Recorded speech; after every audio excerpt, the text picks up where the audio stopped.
안녕하세요. 소중한 청취자 여러분. 오늘 우리가 함께 탐구할 주제는 단순히 흥미로운 이야기가 아닙니다. 이것은 우리 시대 가장 위험한 이데올로기 중 하나이며 동시에 가장 매혹적인 유혹 중 하나이기도 합니다. 혹시 여러분도 이런 질문을 받아보신 적이 있나요? 고대 문서에 나오는 천사들의 묘사, 사실은 외계인 아닌가요? 또는 에스겔의 환상은 UFO였다고 하던데요? 아니면 성경 이전의 문명 기록에 나오는 빛나는 존재들은 성경의 신보다 앞선 존재 아닐까요? 이런 질문들이 단순한 호기심에서 나온 것일까요? 아니면 그 뒤에 더 깊은 의도가 숨어 있는 것일까요? 오늘 우리는 이 질문의 답을 찾아가는 여행을 시작하려고 합니다. 제 1장, 유혹의 시작, 고대의 신비와 현대의 과학이 만나는 지점. 현재 우리는 참으로 흥미로운 시대를 살아가고 있습니다. 한편으로는 과학기술이 놀라운 발전을 이루고 있고, 다른 한편으로는 고대의 신비에 대한 관심이 그 어느 때보다 높아지고 있습니다. 이 두 흐름이 만나는 지점에서 탄생한 것이 바로 고대 우주인 가설입니다. 이 가설은 참으로 매혹적입니다. 왜냐하면 우리가 어릴 때부터 들어온 성경 이야기들을 완전히 새로운 관점에서 해석하기 때문입니다. 에스겔이 본 내 얼굴과 바퀴를 가진 생물들. 이 사실은 우주선이었다고 상상해 보세요. 얼마나 흥미진진한가요? 하지만 잠깐 여기서 우리는 한 가지 중요한 질문을 던져봐야 합니다. 과연 이런 해석이 정말로 객관적이고 과학적인 접근일까요? 아니면 우리가 원하는 답을 찾기 위해 증거를 억지로 맞춰가는 것일까요? 인지심리학자들은 인간의 뇌가 패턴을 인식하는 능력이 매우 뛰어나다고 말합니다. 이것은 우리의 생존에 필수적인 능력이었습니다. 숲속에서 나무십 사이로 보이는 호랑이의 무늬를 빠르게 인식할 수 있어야 생존할 수 있었거든요. 하지만 이 능력은 때로 우리를 속이기도 합니다. 구름을 보고 동물 모양을 찾거나 토스트에서 예수님의 얼굴을 보는 것처럼 말입니다. 심리학에서는 이를 아포페니아라고 부릅니다. 즉, 무작위한 것에서 의미 있는 패턴을 찾으려는 인간의 경향을 말하는 것입니다. 제가 한 가지 예를 들어보겠습니다. 제 친구 중 한 명은 고대 이집트 벽화를 보고 저기 헬리콥터가 그려져 있다고 확신했습니다. 하지만 고고학자들이 설명하기로는 그것은 서로 다른 시대에 새겨진 상형 문자들이 중첩되면서 우연히 현대 기계처럼 보이게 된 것이었습니다. 이처럼 우리는 때로 우리가 보고 싶은 것을 보는 경향이 있습니다. 특히 현대 문명에 익숙한 우리는 고대의 기록들을 현대적 관점에서 해석하려는 유혹을 받게 됩니다. 현대 사회에서 이런 아이디어들이 확산되는 데에는 미디어의 역할이 매우 큽니다. 유튜브, 넷플릭스 다큐멘터리, 그리고 다양한 온라인 콘텐츠들이 고대 외계인 이론을 마치 진실인 것처럼 포장해서 제시합니다. 특히 흥미로운 점은 이런 콘텐츠들이 과학적 형식을 빌려온다는 것입니다. 전문가처럼 보이는 사람들이 나와서 복잡한 용어를 사용하며 설명하고 고고학적 증거라고 주장하는 자료들을 제시합니다. 하지만 자세히 들여다보면 이들 대부분은 해당 분야의 전문가가 아니거나 주류 학계에서 인정받지 못하는 가설들을 제시하고 있습니다. 더욱 주의해야 할 점은 이런 콘텐츠들이 단순히 엔터테인먼트에 그치지 않는다는 것입니다. 이들은 종종 깊은 철학적, 종교적 메시지를 담고 있습니다. 그리고 그 메시지는 대부분 전통적인 종교, 특히 기독교에 대한 도전을 포함하고 있습니다. 제2장, 성경 해석의 왜곡, 어떻게 진리가 비틀어지는가. 이제 구체적으로 외계인 이론가들이 어떻게 성경을 해석하는지 살펴보겠습니다. 가장 자주 인용되는 본문 중 하나가 바로 에스겔서 1장 4절부터 28절까지의 내용입니다. 에스겔이 본 환상을 읽어보면 정말 신비롭습니다. 북방에서 폭풍과 큰 구름이 오는데 그 속에서 불이 번쩍번쩍하며 빛이 그 사방을 둘렀고, 이런 묘사를 읽으면 현대인들은 자연스럽게 UFO를 연상하게 됩니다. 하지만 여기서 우리가 놓치고 있는 것이 있습니다. 에스겔서를 기록할 당시의 문화적, 역사적 맥락을 말입니다. 에스겔은 바벨론 포로기에 활동한 제사장이자 선지자였습니다. 그는 이스라엘 백성들에게 하나님의 메시지를 전달하는 것이 목적이었지, 미래의 과학 기술을 묘사하려는 의도가 전혀 없었습니다. 더욱 중요한 것은 에스겔의 환상이 상징적 언어로 기록되었다는 점입니다. 고대 근동 지역의 종교 문학에서는 신적 존재를 묘사할 때 이런 상징적 표현을 자주 사용했습니다. 내 얼굴을 가진 생물, 바퀴, 번개 같은 모습 등은 모두 하나님의 전능함과 편재성을 나타내는 상징적 표현이었습니다. 또 다른 자주 왜곡되는 본문이 창세기 6장 2절입니다. 하나님의 아들들이 사람의 딸들의 아름다움을 보고 자기들이 좋아하는 모든 여자를 아내로 삼는지라.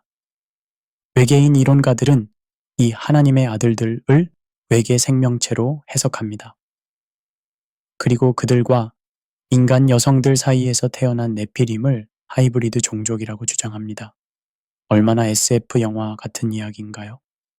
하지만 성경학자들은 이 구절에 대해 몇 가지 다른 해석을 제시합니다. 첫 번째는 하나님의 아들들이 셋의 후손들, 즉 경건한 계열을 의미한다는 해석입니다. 두 번째는 천사들을 의미한다는 해석입니다. 하지만 어떤 해석을 택하든 여기에 외계 생명체가 개입될 여지는 전혀 없습니다. 특히 주목해야 할 점은 성경의 전체적인 메시지와의 일관성입니다. 성경은 일관되게 하나님이 유일한 창조주이시며 인간이 하나님의 형상대로 창조된 특별한 존재라고 가르칩니다. 외계 생명체가 인간의 창조나 역사에 개입했다는 주장은 이런 핵심 메시지와 정면으로 충돌합니다. 요한계시록 4장에 나오는 보좌 주위의 네 생물들도 자주 외계 생명체의 증거로 제시됩니다. 첫째 생물은 사자 같고, 둘째 생물은 송아지 같고, 셋째 생물은 사람의 얼굴 같고, 넷째 생물은 독수리 같으며, 하지만 여기서도 우리는 문학적 장르를 고려해야 합니다. 요한계시록은 묵시문학이라는 특별한 장르로 기록되었습니다. 묵시문학은 상징과 은유를 통해 영적 진리를 전달하는 문학 형식입니다. 따라서 여기에 나오는 생물들의 묘사를 문자 그대로 받아들여 외계 생명체로 해석하는 것은 잘못된 접근입니다. 더욱이 이 네 생물들이 상징하는 의미를 살펴보면 하나님의 창조 세계의 완전함을 나타내는 것으로 해석됩니다. 사자는 야생동물을, 송아지는 가축을, 사람은 인간을, 독수리는 공중의 새를 대표하여 전체 피조물이 하나님을 찬양함을 보여주는 것입니다. 제3장 이단의 뿌리, 역사 속 유사한 패턴들, 영지주의의 부활. 외계인 천사론이 위험한 이유를 이해하려면 먼저 이것이 완전히 새로운 아이디어가 아니라는 점을 알아야 합니다. 사실 이런 형태의 사상은 초기 기독교 시대부터 존재했던 영지주의의 현대적 변형입니다. 영지주의자들은 물질 세계를 악하다고 보았고, 진정한 신은 이 물질 세계와는 분리된 영적 세계에 존재한다라고 믿었습니다. 그들은 또한 특별한 지식, 즉 그노시스를 통해서만 구원받을 수 있다라고 주장했습니다. 현대의 외계인 천사론도 비슷한 구조를 가지고 있습니다. 지구의 종교들은 모두 외계 문명의 잘못된 이해에서 비롯되었다고 주장하며 진정한 진리는 이 숨겨진 지식을 통해서만 알 수 있다고 말합니다. 성경의 하나님을 단순히 고등 외계 종족의 일원으로 격화시키는 것도 영지주의의 창조주 격화와 유사합니다. 19세기 말에 등장한 신지학도 현대 외계인 이론에 큰 영향을 미쳤습니다. 신지학의 창시자 헬레나 블라바츠키는 고대의 비밀 지식이 마스터들에 의해 전수되어 왔다고 주장했습니다. 신지학자들은 성경의 천사들을 우주적 의식 존재로 재정의했고 예수 그리스도를 신이 아닌 영적 진화의 모델로 격화시켰습니다. 이런 사상은 20세기에 들어와 뉴에이지 운동으로 발전했고 현재는 외계인 이론과 결합하여 더욱 교묘한 형태로 나타나고 있습니다. 흥미롭게도 신지학과 연관된 루시스 트러스트는 현재 유엔과도 연결되어 있으며 세계적인 명상 프로그램들을 후원하고 있습니다.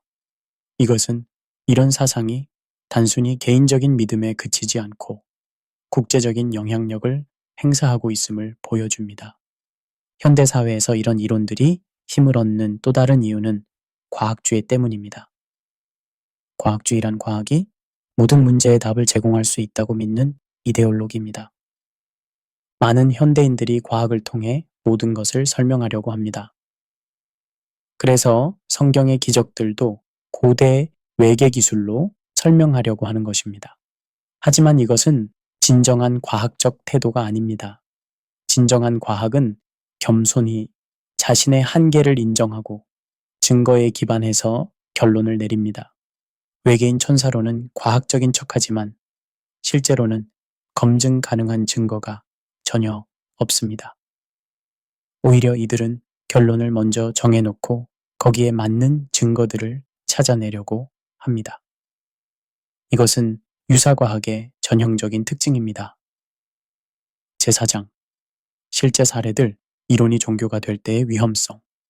이제 외계인 이론이 실제로 어떤 종교 집단들을 만들어내는지 살펴보겠습니다. 가장 유명한 사례 중 하나가 바로 라엘리안 무브먼트입니다. 이 집단의 창시자인 클로드 보리옹은 1973년 프랑스에서 외계인과 만났다고 주장했습니다. 그는 자신을 라엘이라고 부르며 인간이 엘로힘이라는 외계 문명의 유전 조작으로 창조되었다고 가르쳤습니다.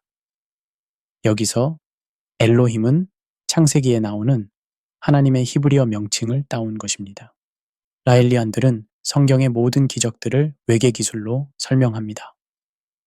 모세가 바다를 가른 것도 외계인의 도움이었고 예수의 부활도 외계인이 복제 기술로 만들어낸 것이라고 주장합니다. 천사들은 모두 UFO 탑승자들이었다는 것입니다.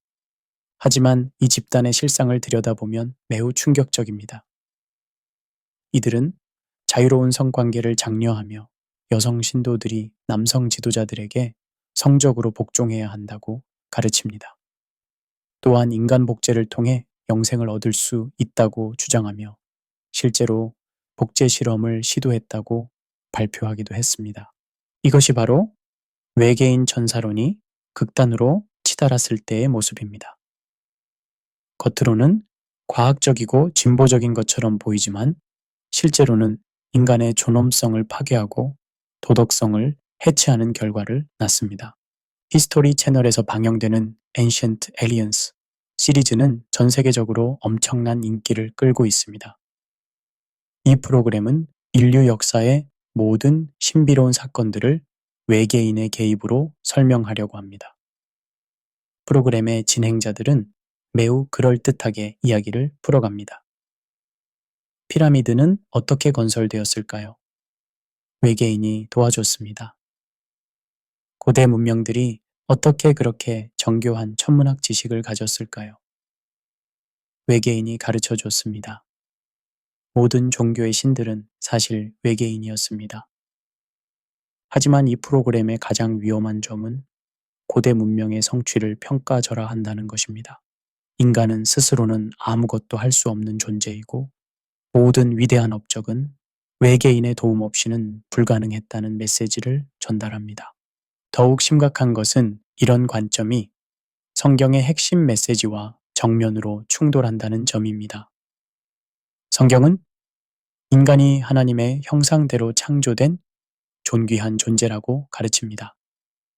인간은 창조적이고 지적인 능력을 가진 존재입니다. 하지만 외계인 이론은 인간을 외계인의 실험 대상이나 노예로 격화시킵니다. 현재 외계인 천사론은 뉴에이지 운동과 깊이 결합되어 있습니다. 뉴에이지 운동은 동양의 신비주의, 서구의 오컬트, 그리고 현대의 과학을 혼합한 종교적 운동입니다. 뉴에이지 신도들은 종종 어센디드 마스터스라는 존재들과 교통한다고 주장합니다. 이들은 이 존재들이 고도로 진화한 외계인이거나 다른 차원의 존재라고 믿습니다. 그리고 이들로부터 인류의 미래에 대한 메시지를 받는다고 주장합니다. 특히 주목할 점은 이런 메시지들이 항상 전통적인 기독교에 대한 비판을 포함한다는 것입니다. 예수는 여러 마스터 중 하나일 뿐이고 성경은 불완전한 문서이며 진정한 구원은 개인의 영적 각성을 통해서만 가능하다는 식의 메시지를 전달합니다. 이런 가르침들은 겉으로는 포용적이고 사랑 넘치는 것처럼 보입니다. 하지만 실제로는 예수 그리스도의 유일성과 성경의 권위를 부정하는 것입니다. 그리고 궁극적으로는 개인을 영적 자만에 빠뜨려 참된 구원에서 멀어지게 만듭니다. 제5장 성경적 관점 진리의 기준으로 돌아가기. 이제 성경이 이 모든 문제에 대해 무엇을 말하는지 살펴보겠습니다. 먼저 창조의 질서부터 살펴봅시다. 창세기 1장은 매우 명확합니다. 태초에 하나님이 천지를 창조하시니라. 여기서 하나님으로 번역된 히브리어 엘로힘은 복수형이지만 동사는 단수형으로 쓰였습니다. 이것은 삼위일체 하나님의 통일성을 보여주는 표현입니다. 하나님은 시간과 공간을 초월하신 분입니다. 출애굽기 3장 14절에서 하나님은 자신을 스스로 있는 자라고 소개하십니다. 이것은 하나님이 다른 어떤 존재에 의존하지 않는 절대적 존재임을 의미합니다. 외계인 이론은 이런 하나님의 주권을 부정합니다. 하나님을 단순히 고등한 외계 생명체로 격화시켜 그 절대성을 부인하는 것입니다. 하지만 성경의 하나님은 모든 피조물을 초월하신 창조주이십니다. 설령 외계의 생명체가 존재한다고 해도 그들 역시 하나님의 피조물일 뿐입니다. 성경은 천사에 대해서도 명확하게 가르칩니다. 히브리서 1장 14절에 따르면 모든 천사들은 섬기는 영으로서 구원받을 자들을 위하여 섬기라고 보내심이 아니냐. 천사들은 하나님이 창조하신 영적 존재들입니다. 그들은 하나님보다 낮은 존재이며 하나님의 명령에 순종하는 피조물입니다. 시편 103편 20절은 천사들을 그의 말씀을 행하여 그의 말씀의 소리를 듣는 능력 있는 용사들이라고 묘사합니다. 천사들이 때로 인간에게 나타날 때 놀라운 모습을 보이는 것은 사실입니다. 하지만 이것은 그들이 외계 생명체이기 때문이 아니라 영적 존재이기 때문입니다. 그들의 능력은 과학기술에서 나오는 것이 아니라 하나님으로부터 부여받은 영적 능력입니다. 외계인 이론가들은 천사들의 초자연적 능력을 자연과학으로 설명하려고 합니다. 하지만 이것은 성경이 가르치는 영적 실제를 부정하는 것입니다. 성경은 물질 세계 너머에 영적 세계가 존재한다고 가르치며 천사들은 바로 그 영적 세계의 주민들입니다. 성경이 가르치는 인간관도 외계인 이론과 정면으로 충돌합니다. 창세기 1장 27절은 하나님이 자기 형상, 곧 하나님의 형상대로 사람을 창조하시되 남자와 여자를 창조하시니라고 말합니다. 하나님의 형상대로 창조되었다는 것은 인간이 다른 모든 피조물과 구별되는 특별한 존재임을 의미합니다. 인간은 이성과 감정, 도덕적 판단력, 창조적 능력을 가진 존재입니다. 무엇보다 인간은 하나님과 인격적 관계를 맺을 수 있는 유일한 피조물입니다. 하지만 외계인 이론은 인간을 외계인의 유전실험 결과물로 격화시킵니다. 인간의 모든 능력과 성취를 외계인의 개입으로 설명함으로써 인간의 고유한 존엄성을 부정하는 것입니다. 더욱 심각한 것은 이런 관점이 구원의 필요성을 부정한다는 점입니다. 성경은 인간이 죄로 인해 하나님과 분리되었으며 예수 그리스도를 통한 구원이 필요하다고 가르칩니다. 하지만 외계인 이론에서는 인간의 문제가 죄가 아니라 무지이며 해결책은 구원이 아니라 깨달음이라고 주장합니다. 가장 중요한 것은 복음의 독특성입니다. 요한복음 14장 6절에서 예수님은 내가 곧 길이요 진리요 생명이니 나로 말미암지 않고는 아버지께로 올 자가 없느니라고 말씀하셨습니다. 이것은 예수 그리스도가 구원의 유일한 길이라는 의미입니다. 예수님은 단순히 여러 영적 스승 중 하나가 아니라 하나님이 인간이 되신 유일한 분이십니다. 그분의 십자가 죽음과 부활은 인류 구원을 위한 하나님의 유일한 방법이었습니다. 외계인 이론은 이런 복음의 독특성을 부정합니다. 예수를 외계인이나 고도로 진화한 존재로 격화시킴으로써 그분의 구속사역의 의미를 말살시키는 것입니다. 그리고 궁극적으로는 모든 종교가 동등하다는 상대주의로 귀결됩니다. 하지만 성경은 분명히 말합니다. 다른 이로서는 구원을 받을 수 없나니 천하 사람 중에 구원을 받을 만한 다른 이름을 우리에게 주신 일이 없음이라. 사도행전 4장 12절 제6장 현실적 대응 어떻게 분별하고 대처할 것인가. 이제 실제적인 질문에 직면합니다. 우리 주변에서 이런 이론들이 확산되고 있을 때 어떻게 대응해야 할까요? 가장 먼저 필요한 것은 비판적 사고입니다. 비판적 사고란 주장을 액면 그대로 받아들이지 않고 증거를 검토하고 논리를 평가하는 능력입니다. 외계인 이론을 접했을 때도 이런 자세가 필요합니다. 예를 들어 누군가 고대 이집트 피라미드는 외계인이 도와서 건설했다고 주장한다면 다음과 같은 질문들을 해봐야 합니다. 1.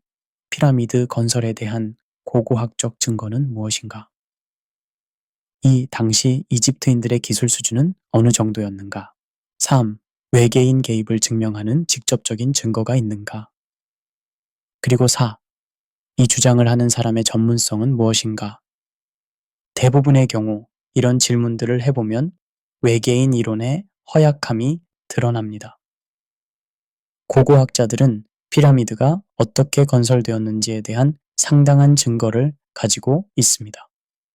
램프, 로프, 레버 등의 단순한 도구들과 수많은 노동력을 동원해서 건설 가능했다는 것이 증명되었습니다. 두 번째로 필요한 것은 성경에 대한 깊이 있는 연구입니다. 외계인 이론가들이 성경을 왜곡할 수 있는 이유 중 하나는 많은 그리스도인들이 성경을 피상적으로만 알고 있기 때문입니다. 예를 들어 에스겔서의 환상을 제대로 이해하려면 다음과 같은 것들을 알아야 합니다. 1. 묵시문학이라는 장르의 특성. 2. 고대 근동 지역의 종교적 상징들. 3. 에스겔서의 전체적인 메시지. 그리고 4. 구약과 신약의 연관성. 이런 지식이 있으면 외계인 이론가들의 주장이 얼마나 표면적이고 자의적인지 쉽게 알 수 있습니다. 그들은 성경을 전체적으로 이해하려고 하지 않고 자신들의 이론에 맞는 부분만 떼어내서 해석하기 때문입니다. 성경 연구를 할 때는 다음과 같은 원칙들을 지켜야 합니다. 1. 성경으로 성경을 해석하기. 2. 문맥 고려하기. 3. 문학적 장르 파악하기. 4. 역사적 배경 알기. 그리고 5. 전체적 메시지 이해하기. 세 번째로 중요한 것은 이런 이론에 빠진 사람들에게 어떻게 다가갈 것인가 하는 문제입니다. 많은 경우 이들을 비판하거나 조롱하는 것은 역효과만 낳습니다. 오히려 그들이 왜 이런 이론의 매력을 느끼는지 이해하려고 노력해야 합니다. 어떤 사람들은 전통적인 종교에 실망해서 대안을 찾고 있을 수 있습니다. 또 어떤 사람들은 과학과 신앙 사이의 갈등 때문에 고민하고 있을 수 있습니다. 이런 분들에게는 먼저 공감하고 이해하는 자세를 보여주는 것이 중요합니다. 그리고 나서 성경의 진리를 사랑으로 나누어야 합니다. 에베소서 4장 15절은 오직 사랑 안에서 참된 것을 하여 라고 말합니다. 진리는 분명히 말해야 하지만 그것이 사랑의 맥락 안에서 이루어져야 한다는 뜻입니다. 마지막으로 교회의 역할이 중요합니다. 교회는 성도들이 이런 이론들에 현혹되지 않도록 건전한 성경 교육을 제공해야 합니다. 또한 현대 문화의 도전들에 대해 성경적으로 대답할 수 있는 능력을 길러주어야 합니다. 특히 젊은 세대들이 인터넷을 통해 다양한 이론들에 노출되고 있는 상황에서 교회는 더욱 적극적으로 대응해야 합니다. 단순히 믿으라고 말하는 것이 아니라 왜 믿어야 하는지, 다른 이론들의 문제점은 무엇인지 명확하게 가르쳐야 합니다. 또한 교회는 성도들이 세상의 학문과 문화를 올바르게 평가할 수 있는 분별력을 기를 수 있도록 도와야 합니다. 모든 것을 무조건 거부하는 것도 무조건 수용하는 것도 올바른 자세가 아닙니다. 성경의 진리를 기준으로 분별하는 지혜가 필요합니다. 제7장 더 깊은 문제들 현대 문명의 영적 위기 외계인 천사론이 확산되는 더 깊은 배경을 이해하려면 현대 문명의 근본적인 문제들을 살펴봐야 합니다. 그 중 하나가 바로 과학주의와 유물론의 지배입니다. 과학주의는 과학적 방법으로만 진리를 알 수 있다고 주장하는 이데올로기입니다. 이런 관점에서는 영적인 것, 초자연적인 것은 모두 비과학적이고 미신적인 것으로 치부됩니다. 하지만 인간은 본능적으로 초월적인 것을 갈망하는 존재입니다. 이런 갈등 상황에서 외계인 이론은 매력적인 대안을 제공합니다. 겉으로는 과학적인 것처럼 보이면서도 동시에 신비롭고 초월적인 요소를 포함하고 있기 때문입니다. 사람들은 과학적인 체계 안에서 경이로움을 경험하고 싶어 합니다. 하지만 여기에는 근본적인 모순이 있습니다. 진정한 과학은 검증 가능한 증거에 기반해야 하는데 외계인 이론은 대부분 추측과 상상에 의존하고 있습니다. 결국 이것은 과학이 아니라 과학의 옷을 입은 신화에 불과합니다. 또 다른 문제는 포스트 모던 상대주의입니다. 포스트 모더니즘은 절대적 진리의 존재를 부정하고 모든 진리는 상대적이라고 주장합니다. 이런 관점에서는 기독교의 진리 주장도 여러 관점 중 하나에 불과합니다. 외계인 이론은 이런 상대주의적 분위기를 교묘히 이용합니다. 모든 종교는 외계인에 대한 서로 다른 해석일 뿐이다 라고 주장함으로써 기독교의 독특성을 부정하는 것입니다. 하지만 이런 주장 자체가 하나의 절대적 주장이라는 모순을 안고 있습니다. 모든 것이 상대적이다는 주장은 그 자체로 절대적 주장입니다. 진정한 상대주의자라면 자신의 주장도 상대적이라고 인정해야 할 것입니다. 성경은 분명히 절대적 진리의 존재를 주장합니다. 요한복음 17장 17절에서 예수님은 아버지의 말씀은 진리니이다 라고 기도하셨습니다. 이것은 하나님의 말씀이 문화나 시대를 초월하는 절대적 진리라는 의미입니다. 현대 사회의 세속화도 중요한 요인입니다. 많은 사람들이 전통적인 종교에서 멀어지면서 영적인 공허감을 느끼고 있습니다. 하지만 인간은 본질적으로 영적인 존재이기 때문에 이런 공허감을 채우려고 다양한 대안들을 찾게 됩니다. 외계인 이론은 이런 영적 갈증을 채워주는 역할을 합니다. 우주의 신비, 고등 생명체의 존재, 인류의 특별한 기원 등은 모두 영적인 만족감을 제공합니다. 하지만 이것은 진정한 영적 만족이 아니라 일종의 대체제에 불과합니다. 진정한 영적 만족은 오직 하나님과의 관계에서만 찾을 수 있습니다. 아우구스티누스가 말했듯이 하나님께서 우리를 하나님을 위해 만드셨으므로 하나님 안에서 안식을 찾기까지 우리 마음은 불안합니다. 현대사회의 극단적 개인주의도 문제입니다. 많은 사람들이 어떤 권위도 인정하지 않으려고 합니다. 교회의 권위, 성경의 권위, 심지어 전문가의 권위까지도 의심스럽게 봅니다.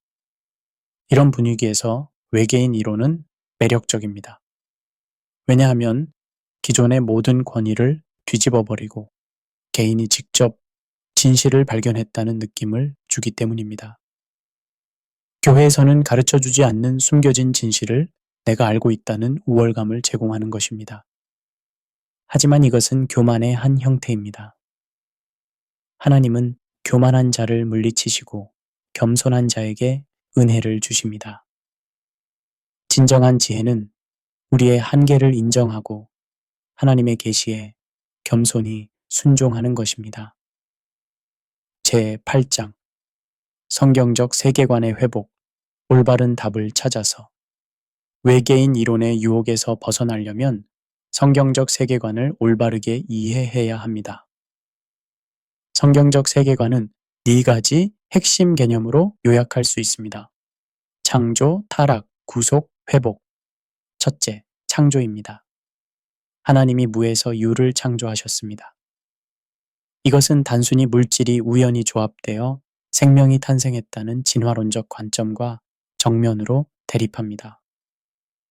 또한 외계인이 인간을 창조했다는 주장과도 대립합니다. 창조의 교리는 우주의 목적과 의미가 있다는 것을 의미합니다. 우주는 우연의 산물이 아니라 하나님의 지혜로운 설계의 결과입니다. 인간은 우주의 우연한 부산물이 아니라 하나님의 형상대로 창조된 특별한 존재입니다. 둘째, 타락입니다. 인간이 하나님의 명령을 어기고 죄에 빠졌습니다.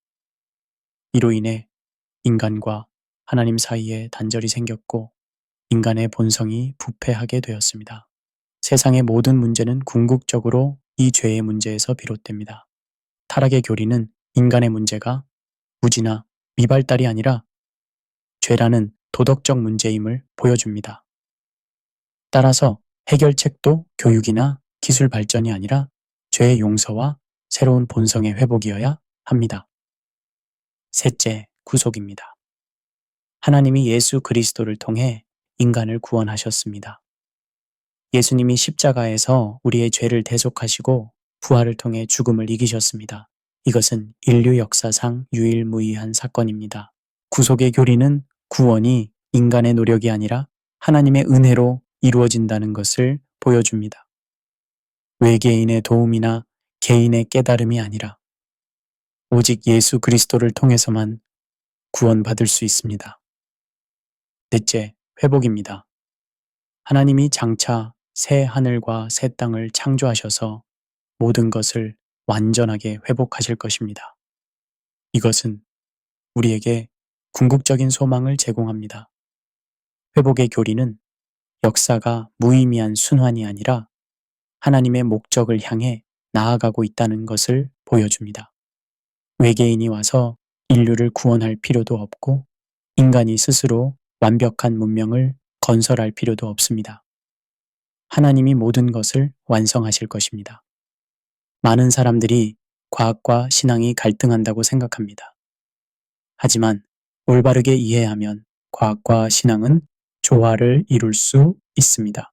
과학은 하나님이 만드신 자연세계를 연구하는 학문입니다. 따라서 참된 과학은 하나님의 창조의 지혜를 드러낼 뿐입니다. 갈릴레이가 말했듯이 자연이라는 책과 성경이라는 책은 모두 같은 저자, 즉 하나님에 의해 쓰여졌습니다. 문제는 과학이 자신의 한계를 넘어설 때 발생합니다. 과학은 어떻게에 대한 질문에는 잘 답할 수 있지만 왜에 대한 질문에는 한계가 있습니다. 우주가 어떻게 작동하는지는 과학이 설명할 수 있지만 왜 우주가 존재하는지는 철학과 신학의 영역입니다. 외계인 이론의 문제는 과학의 한계를 인정하지 않는다는 것입니다. 과학으로 설명하기 어려운 것들을 모두 외계인의 개입으로 설명하려고 합니다. 하지만 이것은 진정한 과학적 태도가 아닙니다. 진정한 과학적 태도는 겸손함입니다. 아직 모르는 것이 많다는 것을 인정하고 계속 연구해 나가는 것입니다. 그리고 과학의 한계를 넘어서는 질문들에 대해서는 다른 방법으로 답을 찾아야 한다는 것을 인정하는 것입니다. 성경적 세계관에서는 초자연과 자연을 명확히 구분합니다. 자연 세계는 하나님이 만드신 질서에 따라 작동합니다. 하지만 하나님은 필요에 따라 이 자연 질서를 넘어서는 기적을 행하실 수 있습니다. 외계인 이론은 이런 구분을 흐립니다. 모든 초자연적 현상을 자연적으로 설명하려고 시도합니다. 하지만 이것은 성경이 가르치는 바와 다릅니다. 성경의 기적들은 단순히 고등 기술이 아닙니다. 그것들은 하나님의 주권적 능력의 나타남입니다. 예수님이 물 위를 걸으신 것, 오병이어로 5천 명을 먹이신 것, 죽은 자를 살리신 것 등은 모두 창조주 하나님의 능력을 보여주는 사건들입니다. 이런 기적들을 외계 기술로 설명하는 것은 하나님의 영광을 피조물에게 돌리는 우상 숭배입니다. 로마서 1장 25절은 이런 행위를 강력히 비판합니다.